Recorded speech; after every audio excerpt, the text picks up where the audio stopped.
Hello everybody, I'm Jim Longworth and welcome to another edition of Triad Today. Coming up later on, our infamous roundtable gets together and we'll fight over all sorts of controversial topics, so stay tuned for that. But between then and now, we have some great guests and information coming your way. For one thing, we'll talk about how you might be able to deal with or even prevent holiday stress, very important.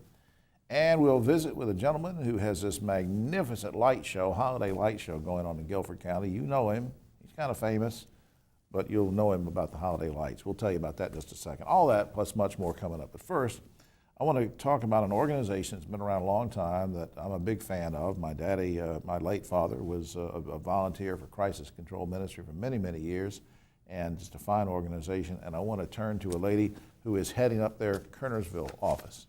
On my right is Kathy Hoffner, Director of Crisis Control Ministry in Kernersville, and thank you for coming. Thank you for having me. And happy holidays and all that good stuff. What is for people that don't know, what is the mission of Crisis Control Ministry and how long has it been around? Crisis Control has been in Winston-Salem for 45 years and in Kernersville for 41. And our mission is to help families in crisis situations with basic life necessities and to become self-sufficient. Now tell me about some of your core services and how people come in and get help, because there are a lot of places around. There are food pantries, there are food banks, there are shelters. There are all sorts of things where people get help for one reason or another. But let's help people understand how you help people. Crisis Control has funds that prevent evictions, foreclosures, disconnection of utilities. We also have our Client Choice Food Pantry, and we were the first free licensed pharmacy in the state, so we provide medications for those who can't afford those medications. So if somebody's on hard times for various reasons, and it could be somebody who's a victim of domestic abuse. It could be somebody that's lost a job. So I guess the name crisis really comes into play, that it's exactly what it means, that when people are in that crisis for whatever reason, you're going to help them out with all those things. Right, they will come for an interview with a volunteer who's been trained.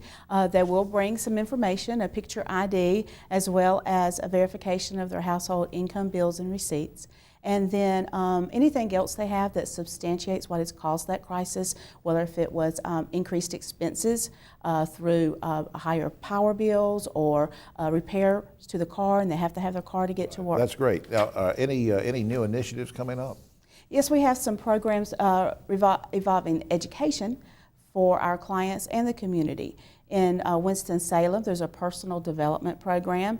In this program, clients can go to classes to learn how to prevent future crisis situations through budgeting and other education classes that they can get so that they don't have future crisis. In Kernersville, we have a couple of programs. One is our Employment Seekers Lab.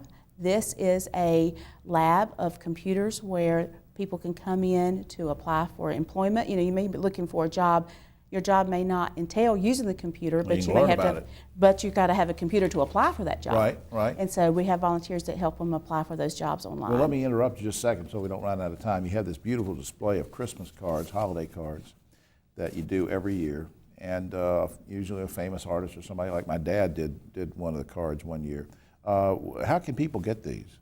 They can get them online at www.crisiscontrol.org, or they can come to either the Crisis Control office in Kernersville at 431 West Botenheimer or at 200 East 10th Street. And then various providers and vendors throughout Kernersville and Winston-Salem also have them. And you always need volunteers, right? We always need volunteers. It takes 75 volunteers every day to run the ministry, and they do everything from greeting the clients to packing the food orders to make a decision. Exactly. Oh gosh, it's just tremendous. I'm going to say it one more time. CrisisControlMinistry.org is the website. Please go to that. Volunteer if you can. Get the Christmas cards, do whatever, just get involved. It's a great organization. Kathy, thanks for everything you do. Thank you for having me. We'll be right back up. Back now on Triad Today, and 'tis the season. You know, the holiday season coming up, and I can't think of any more festive thing than to be healthy at Christmas, and a good thing. And we have a gentleman who has good information and he's festive. Next to me is our good friend, Santa, Dr. William Satterwhite. Bill is Chief Health and Wellness Officer for Wake Forest Baptist Medical Center. Welcome, sir. Thank you very much. I like your outfit. Merry Christmas. I'll tell you at the end whether you're on the naughty or nice list. Well, I think we know what that list is. Hey, look, now, in all seriousness, because you always give us this great information, there's a lot of stress involved in holidays. There's a lot of overeating, and even when you don't overeat, but you eat the wrong things, there's a lot of stuff going on. How can we manage those two big problems of stress and eating the wrong things or overeating? Yeah, I mean, a couple things come to mind. First of all, it's only in America that we pack in this, these holidays, Thanksgiving, Christmas, January 1st, in a 6-week run. Lots of stress with that, and lots of food that's not very healthy. I mean, to me, the things I try to think about are how can I socialize and have fun? Social interaction is really important for happiness and overall health, especially mental health. I think about how can we actually be aware of what we're eating. So not that you can't eat it, but just knowing what you are doing. Right. And sometimes there are other tricks that you can do ahead of time, like how do we think about meal planning way in advance so that we're intentional about that. Does that kind of planning actually help cut down on the stress later? It does. Meal planning in advance and doing all your Christmas shopping in advance really cut down on the stress. Yeah. Yeah. Now, what's the difference between healthy stress relief activities and unhealthy stress release activities? Because a lot of doctors will just say generically, or you go online and something, well, do some activities and de-stress. Well, that's kind of nebulous there. What's the difference between the good and the bad? Yeah. The healthy ones that come to mind right away, one is being social and socializing. Again, very important. Second is physical activity. That is an amazing sort of discharge of just stress, anxiety, worry. And the third is actually probably sleep in terms of healthy things. Sleep is this amazingly restorative thing. Absolutely. Yeah, and then I think on the unhealthy side, if I were going to pick one thing, is people drinking too much. Yeah. Well, moderation involves, that applies to eating and drinking. Yep. Do No things in question. moderation. It's tough to do, though, because especially when you go to someone's house Yeah. and they've got all these tempting things laid out. Yep. And that can result in eating too much. I tell you, that some of the things I think about with eating are mindful eating versus mindless eating. So mindless eating is when you're watching the football game, watching your movie, and you're just eating and eating. You're not hungry. It has nothing to do with the show you're It's watching. almost social eating, isn't it? Very much so, right? Yeah. And you'd go, that's kind of pointless eating, actually. You're way better not to do that Right. and to say, let's share a pumpkin pie. Okay. Yeah, good idea. And the last thing before we run out of time, if somebody puts on a few extra pounds during the holidays, what's the best way to lose weight where you can sustain that weight loss? Not just say, hey, I lost 10 pounds, I'm doing great, and then 2 weeks later you've got it back. Right, right. Yeah, when I think of weight gain in this context, because most people gain 1 to 5 pounds in December, it's a pretty good amount if you think about it. It's almost like having a backpack and putting rocks in December. Yeah. Somehow you got to take those out, which involves time in doing that. It involves saying, how can I intentionally, if I added 200 to 500 calories a day, how can I take those out for the next month? And is there any way I can move more? Any way at all? Tough to do. And have a long run look at it. But planning is the key to it, and knowing what you're doing, just thinking about what you're eating, and just common sense stuff. And I want to put something up that's also help you with common sense and gives us all some guidance. That's 2 websites. The general website is wakehealth.edu, but you can also go to wakehealth.edu/besthealth, which goes into a whole lot of things, including some things we talked about on this show before with helping corporations and businesses be healthy too. This is a special time of year, and I'm so glad you came dressed up. And Thank you. I just got a text from Santa. You actually are on the nice list this year. Well, It's been a change. You're on the nice list. That's great. How much do I have to pay Santa for that? No, Bill, thanks for all you do in the community, and happy holidays to you. All righty. Thanks. All right, my friend. We'll be right back after this.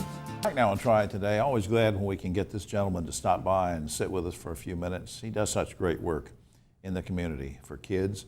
Let's meet him right now. Our good friend Brett Loftus, who is CEO of Cross North School and Children's Home. And for those that don't know, if you pass by what we used to call just Children's Home in Winston-Salem off Renolda Road, that is Cross North School and Children's Home. And Brett, just to remind people, in case they didn't see the segment we did a few months ago, remind our viewers what Cross North is and who you serve. We're a child welfare organization, so we serve kids who've experienced abuse and neglect and trauma, and really 0 all the way to age 26. Yeah, So because a lot of people think maybe you would not bring in an infant, but sometimes you've had instances where there's a brother and a sister and then a baby. And Sure, we focus on sibling groups, so big sibling groups we keep together on one of our campuses, but we also have community foster homes all over Western North Carolina. That's right. Now, how would you describe the current state of child welfare in North Carolina? Oh wow, it is in crisis. There's really no doubt about that. There are more kids in foster care than we've ever had. We've seen a significant increase, about a 30% increase in the last 5 years. A lot of that is attributable to the opioid epidemic, people addicted to painkillers, and then eventually also heroin and methamphetamines. Those are the big drivers right now. So I didn't realize that all sorts of drug and addictions are causing people to break up their families. Yeah. Opioid addiction is the number one reason why a child comes into foster care in Western North Carolina right now. Because they have a parent who either died or is so addicted they've been hospitalized or whatever, and so the kids don't have a parental figure. Absolutely. And we've actually seen a tenfold increase on accidental overdoses with children who are just crawling around and accidentally ingesting a drug from the home. Yes. Unbelievable. Now, how would you, I know you don't like to go around patting yourself on the back, but how would you describe Crossnor's continuum of care if you looked at the whole range of it? So our goal is to really serve the whole child, mind, body, and spirit. We're trying to make sure they have an amazing place to live, a safe place to live, wonderful therapeutic services to help them heal from the things they've experienced. And we have 2 schools, one on the Avery campus, and we have a public school partnership here on the Winston-Salem campus. Wow. It's really special to provide that full continuum of care for kids. What does the future look like for child welfare in North Carolina? I know you said we're in crisis. Is there any reason to hope that things are getting better thanks to folks like you, or what are you looking at? You know, the state system is under reform right now. There was a bill in last year's General Assembly that really brought about a complete overhaul of the system. There's an outside group coming in to look. There are 100 counties and 100 departments of social services in North Carolina. So that means there's a lot of places where families and children can fall through the cracks. And so we're really going through a time of reform and also going through a time where people are acknowledging that the trauma kids experience have effects all the way through the course of their life, in their health and their overall life expectancy. Sure. So we're working hard on healing around trauma. I know I've talked to some of your folks, and you have great cottage parents, you have great foster care families and whatever, but correct me if I'm wrong, but isn't still the goal is to try to place your kids in permanent homes permanently to be adopted? Isn't that the goal? That is the goal. So if kids cannot be safely reunified with their biological family, which does happen, our goal is to find what we call their forever family. I'm an adoptive parent myself. My wife and I adopted a child from foster care, and it's the most magical thing in the world to see a kid finally connect with their forever home. And that's what every kid deserves. Absolutely. I want to put up on screen a website, and then I have one more quick question for you if we have time. The website, of course, is crossnor.org. I want everybody to check that out. Please, if you want to volunteer, if you have questions, if you want to be interested in foster care, cottage parents, any of that, and adoptions. But very quickly, we have a few seconds left. What brought you to this career, Brett? I became a guardian ad litem when I was 19 years old. I saw the inside of a court system and realized that kids often get forgotten in the mix, and went to law school to be a child advocate attorney, and I've been doing it for over 20 years now. Bless your heart. I tell you what, if I could reach over, I would pat you on the back. But thanks for all you do, Brett. Thank you. Thank you. It's Appreciate great it a to be lot. here. Same here. We'll be right back. Today, the last time this guest was here and the times before that, he's always here trying to scare me with a snake or a monstrous costume because he heads up Woods of Terror at his own McLaurin Farms. But when it comes holiday season, things change.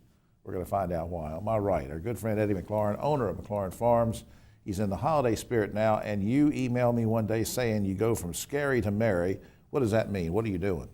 Well, we take it from the scary haunted house of Woods of Terror to the McLaurin Farms Country Christmas. So when I say merry, a lot of people say, oh, you're doing a Halloween Christmas. I'm like, no, we're doing a traditional merry Jesus Christmas, lights for the kids. Right. So we put up Christmas lights all through the woods. We decorate the midway, and we're doing a big hay ride to hayride you through those lights. And I haven't been there, I have to admit. My wife's been there, but it's not just hanging lights. I mean, this is like the biggest show in the whole area, right? Well, in Guilford County, we do have the biggest show. But we hang lights, we've got blow molds, and we do all kinds of things. And when the kids come in, they can see Santa, they can write a letter to Santa, they can make ornaments to take home. And of course, we got some characters there too. We got the Grinch, and we got Olaf. So we got a couple you got characters. like fun characters as opposed to scary characters. Yep, fun characters. This is so neat. Now, let me ask a stupid question. When I come in to McLaurin Farms, even if I've been there for Woods of Terror in the past, it's all changed because the holiday lights is so festive. And I might be disoriented. Now, do I get out of the car and walk through? Do I drive through? Do I get on some kind of a hayride, or what's going on? All right, for October, we do charge for parking. For Christmas, we don't. We're trying to keep the cost down. So you go ahead and pull into the parking lot and park, and you go to the ticket booth like you normally would for Woods of Terror. But you get tickets for the hayride, and it's $8, and 2 and under are free. And once you go in, you get to do all the activities for that cost. I just think that's great. Have you ever counted up how many lights you have? I know you say it's like the biggest one in Guilford County, but Well, we got nearly and right at 800,000. That's been our goal, and we're still actually putting them up for one more week before we get the big run, but right at and close to 800,000. how did you get the idea to do this? Because everybody sort of thinks of you as the scary guy who dresses up and you have the snake around you and you scare people in the Halloween season, but this, like you said, is a traditional Christmas holiday thing. What gave you the idea to do that? Well, I've seen a couple of shows around the country and the United States, and I just had to figure out how to switch from Halloween to Christmas. And a big part of that is David Masters. He's the mastermind behind the lights, and he runs the Christmas show for me. But and he's been putting them up since August, so we're Right. probably going to put them up another week or two. And Now, am I going to see figures? Is it just lights, or am I going to see shapes of things, or what can I expect? yeah, we have some big figurines. We got the Land of the Misfit toys, and we also have some blow molds, and we have a little bit of everything out there as far as Christmas goes. And I know you said you're not going to charge for parking, but there is a fee to get in, right? Yeah, it's $8 a person. $8 a person, except if you're a little tiny Yep. person. And unlike the Halloween season, little tiny people really enjoy this, and they might not be suitable for the scary stuff during Halloween. Yes, totally opposite. I will and no snakes or anything. No snakes. Nothing scary. All right, up on screen, I want to do this before we run out of time. Christmas lights at McLaurin Farm, 5601 North Church Street, Greensboro, in case you want to Google that in case you've never been out there. Most of us have been out as Woods of Terror, but it's the same location, but if you had, go check that out. And of course, you're watching the show right now either on Saturday or Sunday, December 1st or 2nd, so you can enjoy them then. You can also see the light show December 7th through 9th and December 14th through 24th, right up to Christmas almost. There's also a number on screen, 643-3558. You can call if you have any questions. And Eddie, I think you have like a Facebook thing at what? Yep, McLaurin Farms. At McLaurin Farm, Yep. so people can see what it is and how they're going to enjoy it. Yeah, they can ask questions. Ask questions. Yeah. Hayride, that's Yeah, neat. fun. Well, I think that's just cool. Thanks for doing this for All right, everybody. thanks for coming out. All right, thanks for having me Eddie. out. All right, man. We'll be right back after this. Back now on Triad Today, time for the round table. Whether you're ready for it or not, we're ready for it. On my right, but always the political left, Ogie Overman, the great broadcaster and journalist. Next to him is the outgoing sheriff of Guilford County, the great B.J. Barnes, who was kind enough to bring me an honorary sheriff cap, and I want to thank you for that. And he told me I cannot make arrests, so that should put Ogie's mind at ease. And Doesn't put mine at ease. well, I know. Keith is still worried that I'm going to abuse that hat. And Keith Granberry, founder of Helping Hands Consultants, doing a lot of fine work worldwide. I want to do something on voter ID in a minute, but let's start with President Trump because he's sort of at the midterm here of his thing. I want to read off a few things. In his first 2 years, he's insulted war heroes, Gold Star families, Muslims, Mexicans, disabled people, and women. Recently, he attacked an admiral, a general, and a Supreme Court justice. And during Thanksgiving, he was asked what he was thankful for. He said, "I'm thankful for having made a difference." Guys, does Trump have an overly healthy ego? Is there something wrong with this man? Okay. Well, Jim, as you know, the group of 27 prominent psychiatrists and mental health pros got together and wrote a book called The Dangerous Case of Donald J. Trump, in which they unanimously concluded that the boy ain't right. Yeah. It's not just It's a clinical narcissistic personality disorder, It's a clinical but it's thing. malignant Yeah. personality, whereas he has no empathy and he is unable to distinguish the reality in his head Right. from the reality of you the world can't take- around him. And they said you can't take medicine or be cured from something like that. It's just kind of unfortunate. BJ, your take. I don't approve of some of the things that he says, but I'm going to tell you right now, I don't think anybody sitting on this panel could say that they don't feel that they want to make a difference and would be thankful if they could make a difference. I know that I am. So he believes that he's making a difference. Yes. All right. Well, he's done a couple of good things, but who? All right, Keith. Yeah, he is making a difference. I agree with that. He is bringing out all of these deep-seated resentment and thoughts that people have. He's bringing them to the surface. So he's making people confront these issues racism and all the things that are coming out now. He woke up some He's people. waking up people. He's waking up women. He's waking up minorities. He's waking up a lot of different people, Yeah. urban, rural, to come to confront the issues that we face. All right, guys, now that 55% of North Carolinians voted to pass the voter ID as an amendment, constitutional amendment, is there a fair way to make this work for everyone, or will it suppress voting no matter what? Ogie. Well, yeah, I mean, that was the intent of it. And what it'll do is make those of us who believe that the more people you have voting, the better democracy works. It's going to make our job harder.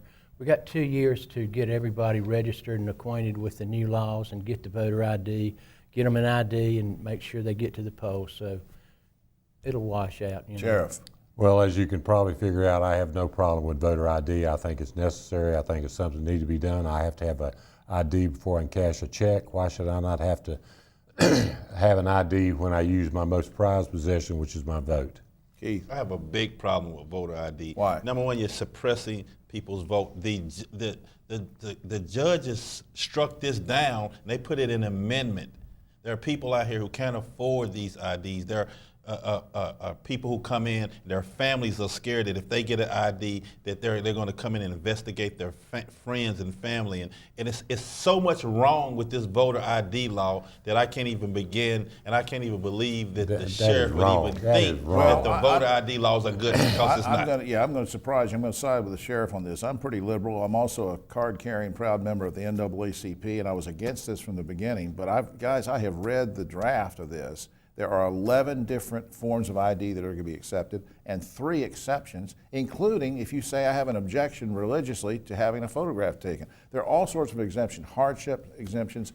I don't see where, look, Berger and those guys are just as, they've done some bad racially discriminatory stuff. But I think they knew the court was going to strike this down if they didn't adapt it. And if it holds, it's not going to be restrictive if it holds. It's suppression.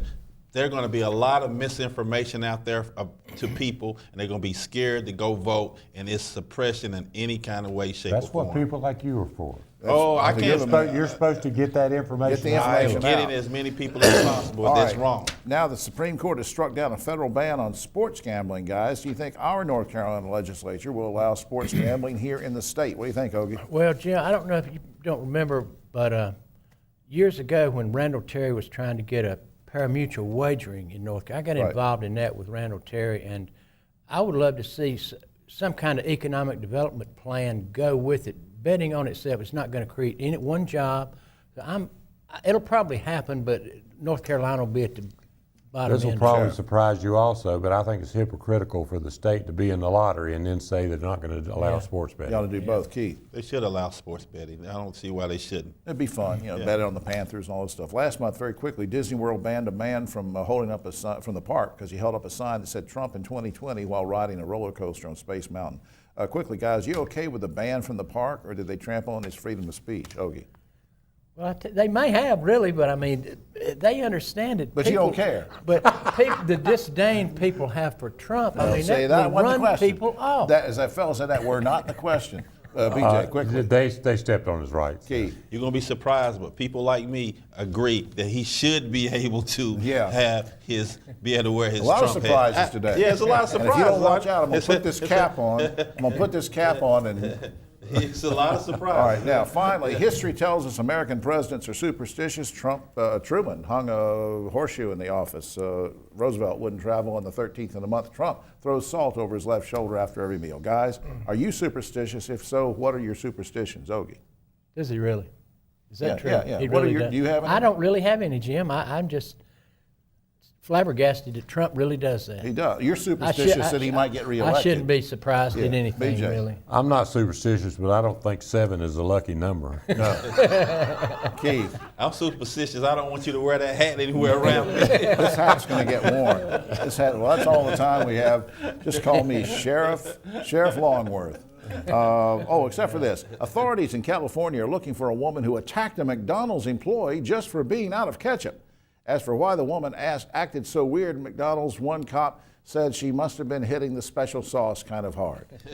I didn't do that too well, did I? I should go back and do that again. Yeah, but take one more take. Let it roll. Take see, I'm nervous about this hat. yeah, I'm nervous We'll see too. you next week.